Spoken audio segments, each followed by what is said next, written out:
네, 오늘부터 에스더를 읽게 됩니다. 에스더는 총 10장으로 되어 있기 때문에 그렇게 길지 않은 내용을 가지고 있습니다. 그런데 전체적으로 우리가 에스라서 느헤미야서를 읽어봤습니다마는 어떤 제국 내에서 하나님을 믿는 하나님의 백성들에 대한 미움, 핍박, 그것을 소재로 한 이야기입니다. 그래서 이 제국 내에서 하나님의 백성들이 미움을 받고 멸시를 당하고 또 핍박을 당해서 멸족될 수 있는 그런 위기 앞에 하나님이 어떻게 극적으로 하나님 백성들을 보호하고 지켜주셨는지에 대한 이야기가 에스더서의 주된 주제라고 할 수 있겠어요. 그래서 우리에게 주는 교훈도 똑같아요. 예수 믿는 사람들이 이 세상 속에서 그 이유 없이 말도 안 되게 미움을 받거나 또 탄압을 받거나 죽임을 당하는 그런 일들이 일어나게 되는데, 이런 모든 것들이 어떻게 보면 사탄의 역사인 것이고, 그런 어떤 미움과 또 핍박과 어떤 순교를 당하는 상황 속에서 하나님께서 어떻게 원수들을 물리치시고 극적으로 하나님 백성들, 예수 믿는 사람들을 지키시고 보호하시는가, 그런 동일한 이야기입니다. 하나님은 그렇게 하시는 분이다 라는 것을 주되게 보여주고 있어요. 에스더서를 역사적으로 본다면 에스라서 보면 에스라라는 왕은 수룹바벨 때부터 고레스, 그리고 난 다음에 나오는 게 다리오 왕 다음이 아하수에로 왕입니다. 그리고 난 다음에 아닥사스다 왕이에요.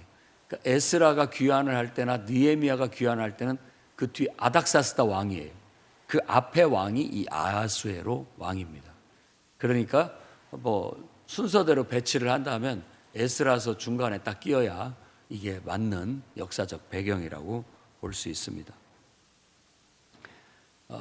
고레스라고 하는 황제는 이제 그가 이 메데라고 하는 메디아를 정복하고 큰 제국을 이루었어요. 근데 그 다음 왕, 성경에 나타나 있지 않은 다음 왕이 캄비세스인데, 그 왕이 이집트를 정복해요.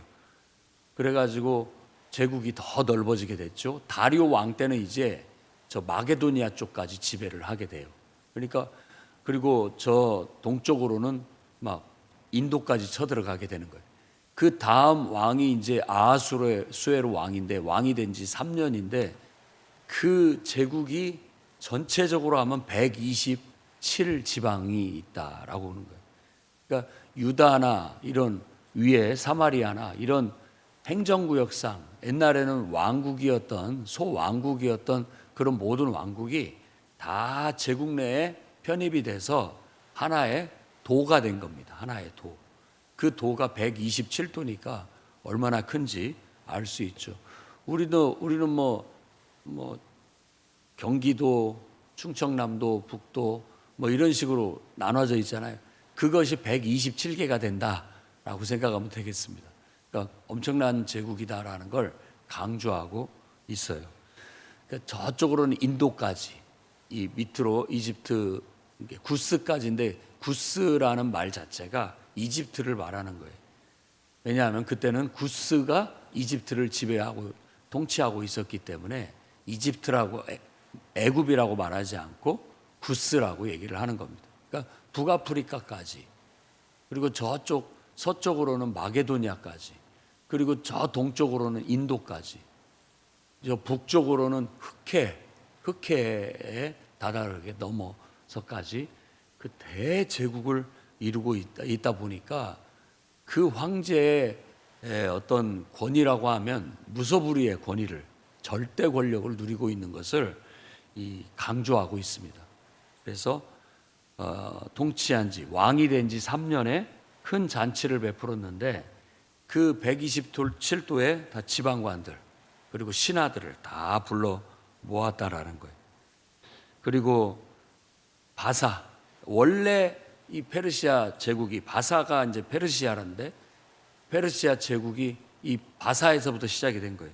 그리고 메대와 완전히 통합이 됐고 메대의 장수들을 다 부르고 각 지방의 귀족들까지 다 불러서 엄청난 규모를 모아가지고 아주 부함과 위엄을 혁혁하게 자랑을 하기 위해서 잔치를 벌이는데 180일 동안, 그럼 한 달을 30일 잡으면 6개월 동안을 잔치를 베푼 거예요.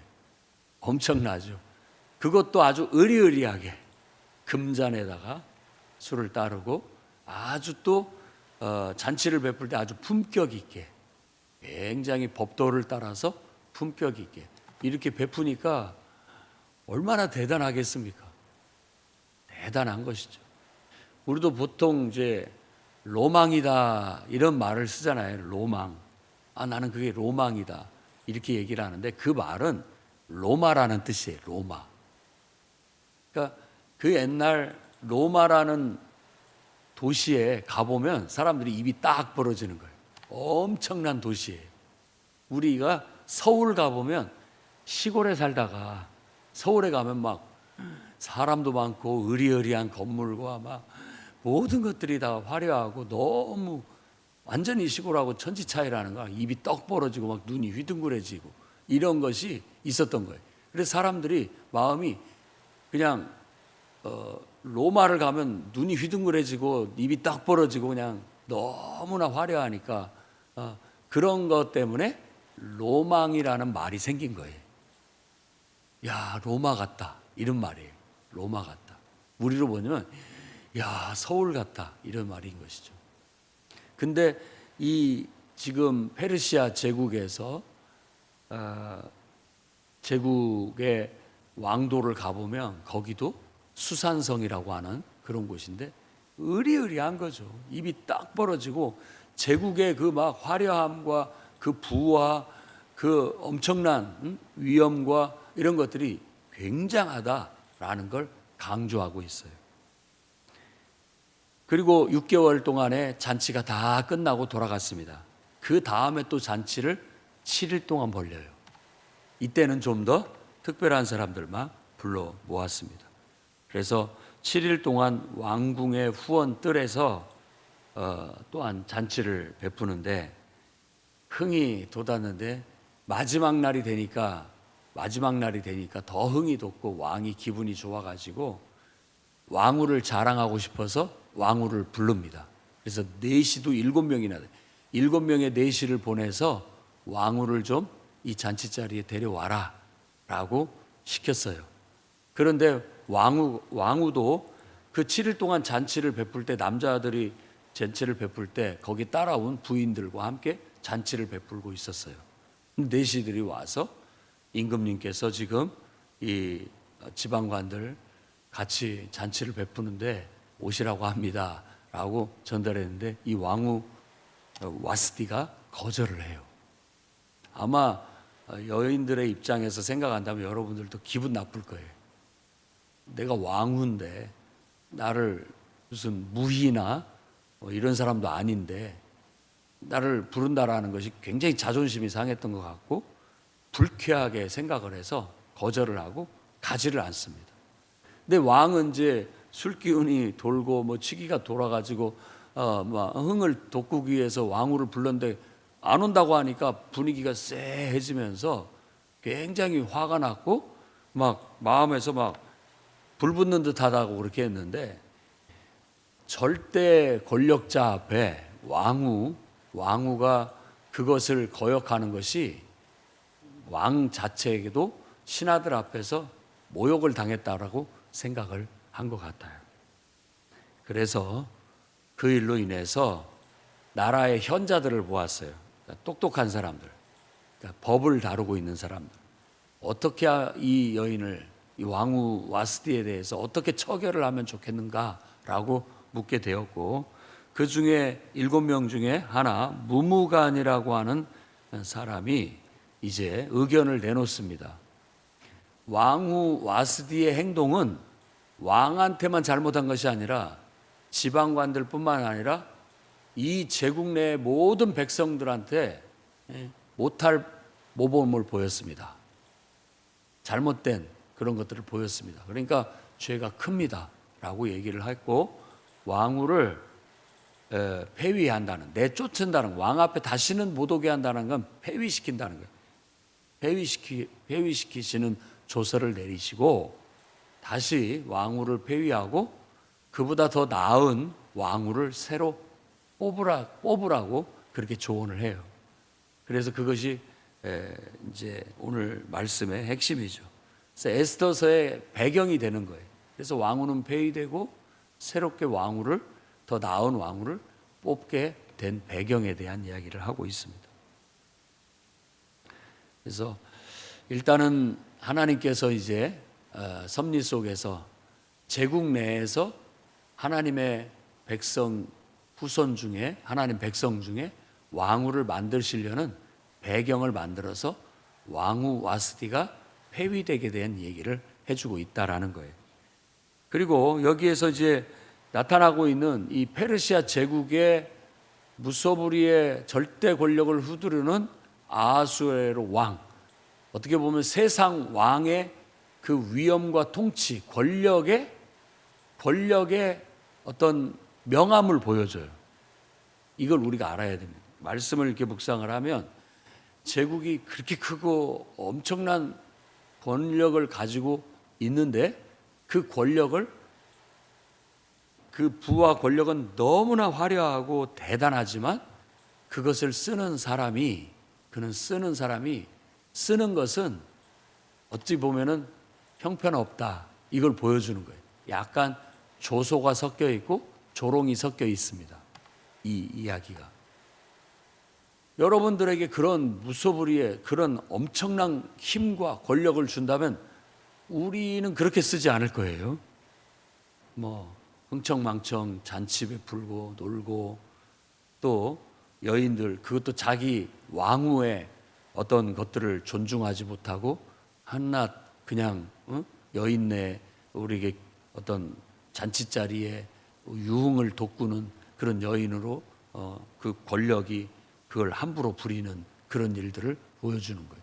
그리고 법이라는 것, 조서라는 말은 법을 세우는 거예요. 법을 세우는 것에 그 가벼움, 이걸 보여주고 있어요. 에스더에서 자기들 멋대로 법을 세우는 거나 마찬가지예요. 문무관이라는 사람이 말할 때 왕후가 이렇게 한 것은 덕이 못됩니다. 온 백성들이 이 왕후가 하듯이 자기 남편을 무시할까 겁납니다. 이런 거예요. 그러면서 왕후를 폐위시켜야 백성들도 그러면은 안 된다라는 교훈을 받을 수 있다. 그래서 온 도에 이렇게 왕후가 이렇게 잘못을 해서 폐위당했다라는 걸 해야 다른 일반 백성들의 아내들도 부인들도 남편을 존중하게 될 것이다. 그러니까 기강이 문란해지니까 이렇게 처결을 해야 된다라고 얘기를 하고 있는 거예요. 근데 이제 우리가 생각을 해보면 남편을 존중하게 하는 건 당연하죠. 아내가 남편을 공경하고 존중하라고 성경에서도 가르치고 있어요. 그러나 그러면 남편은 아내를 어떻게 대해야 되느냐라는 문제도 생각을 해봐야 할 문제예요. 이런 것들이 약간 그 시대의 어떤 절대 권력에 대한 풍자가 담겨져 있는 거예요. 힘을 가지고 있는 존재가 어떤 큰 권위를 가지고 말도 안 되는 어떤 그 지배력을 나타내려고 하는 그런 우스꽝스러운 모습을 보여주고 있는 거예요.